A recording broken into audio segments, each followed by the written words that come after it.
இந்த கேரக்டருக்கு இந்த காஸ்டியூம் கரெக்டாக இருக்கும், இப்படிலாம் டிசைன் பண்ணால் அந்த கேரக்டர் ரொம்ப கம்ப்ளீட்டாக இருக்கும்னு சொல்லிட்டு அவ்வளோ யோசித்து அவ்வளோ அழகாக அதை செலக்ட் பண்ணி கிட்டத்தட்ட ஒரு 17 ஆண்டு காலம் அவங்க தமிழ் சினிமா மட்டும் இல்லாமல் ஓவரால் எல்லா இண்டஸ்ட்ரியிலையுமே ஒரு நம்பர் 1 இடத்த பிடிச்சிருக்காங்க.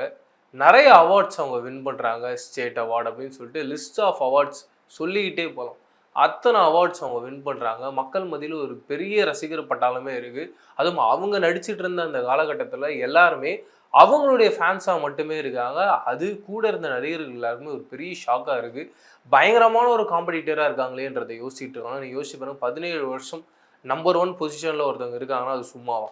அப்படிப்பட்ட ஒரு ஆக்ட்ரஸ் அவங்க நடிச்சுக்கிட்டு இருக்கும்போது என்ன முடிவு பண்ணுறாங்க, கல்யாணம் பண்ணிக்கலாம் அப்படின்றத யோசிக்கிறாங்க. 5 நாள் அவங்களுடைய கல்யாணம் நடக்குது. அவங்களுடைய ஹஸ்பண்ட் அப்ராட்லலாம் படிச்சுட்டு அவர் அங்கே வேலை செஞ்சுக்கிட்டு இருக்காரு. அவர் என்ன சொல்கிறாருன்னா, கல்யாணம் ஆயிடுச்சு அப்படின்றதுக்காக நீங்கள் படம் நடிக்கிறத நிப்பாட்டலாம் வேண்டாம், நீங்கள் தாராளமாக படத்தில் நடிக்கலாம் அப்படின்ட்டு சொல்கிறாங்க. தொடர்ந்து அவங்களும் வரிசையாக அடுத்தடுத்து படங்கள் நடிச்சுக்கிட்டே வராங்க. நடிக்கக்கூடிய காலகட்டங்களில் அடுத்தடுத்து எப்படி எம்ஜிஆர் அவர்கள் மாதிரி மிகப்பெரிய ஆக்டர்ஸ் கூட நடிக்கிறதுக்கான வாய்ப்பு கிடைக்குது.